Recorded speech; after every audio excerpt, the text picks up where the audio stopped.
Khammam Lok Sabha seat Congress కు పెద్ద తలనొప్పిలా తయారైంది. ఎంపీ టికెట్ ఎవరికి ఇవ్వాలో తేల్చుకోలేక హస్తం పార్టీ పెద్దలు సతమతమవుతున్నారు.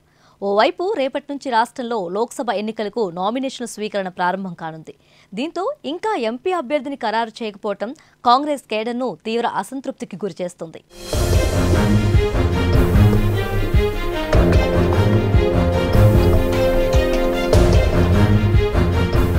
రాష్ట్రంలో మొత్తం 17 ఎంపీ స్థానాలుండగా కాంగ్రెస్ ఇప్పటికే 14 లోక్సభ అభ్యర్థులను ప్రకటించింది.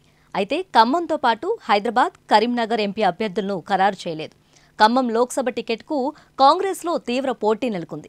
డిప్యూటీ సీఎం బట్టి విక్రమార్కతో పాటు మంత్రులు పొంగులేటి శ్రీనివాసరెడ్డి, తుమ్మల నాగేశ్వరరావు తమ కుటుంబ సభ్యుల కోసం ప్రయత్నాలు చేస్తున్నారు. డిప్యూటీ బట్టి విక్రమార్క తన సతీమణి నందితకు ఖమ్మం ఎంపీ టికెట్ ఇవ్వాలని పట్టుబడుతున్నారు. ఏకంగా ఢిల్లీ పెద్దలపైనే ఒత్తిడి తెస్తున్నారు. అటు సోదరుడి కోసం మంత్రి పొంగులేటి శ్రీనివాసరెడ్డి, కొడుకు కోసం మంత్రి తుమ్మల నాగేశ్వరరావు కూడా తమ ప్రయత్నాలు చేస్తున్నారు.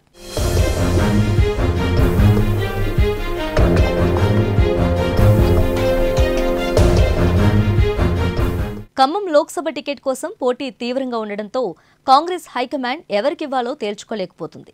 ఇప్పటికే 14 మంది ఎంపీ అభ్యర్థులను ప్రకటించిన కాంగ్రెస్ ఖమ్మం విషయంలో ఆచితూచి అడుగులేస్తుంది.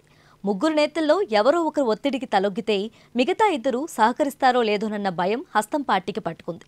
టికెట్ రాలేదని అలిగి పార్టీకి నష్టం చేస్తారేమోనని భావిస్తుంది.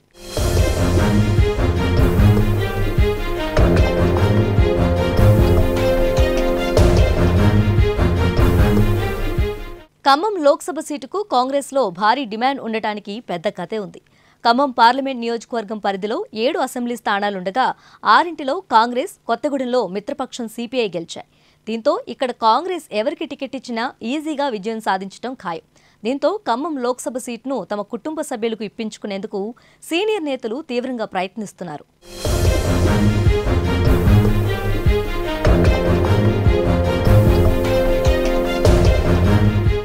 ఖమ్మం లోక్సభ సీటుకు విపరీతమైన పోటీ ఉండడంతో కాంగ్రెస్ హైకమాండ్ కొత్త ఆలోచన చేస్తున్నట్లు తెలుస్తోంది. ఇక్కడి నుంచి కొత్త వారిని బరిలోకి దింపాలని భావిస్తున్నట్లు ప్రచారం సాగుతుంది. దీనిలో భాగంగా వివి మోటార్స్ అధినేత రాజేంద్ర ప్రసాద్కు ఖమ్మం ఎంపీ టికెట్ ఇవ్వాలని ఆలోచిస్తున్నట్లు తెలుస్తుంది. అయితే వివి రాజేంద్ర ప్రసాద్కు ఎంపీ టికెట్ ఇస్తే డిప్యూటీ సీఎం బట్టితో పాటు మంత్రులు పొంగులేటి, తుమ్మల సహకరిస్తారా లేదా అన్నది చర్చనీయాంశంగా మారింది.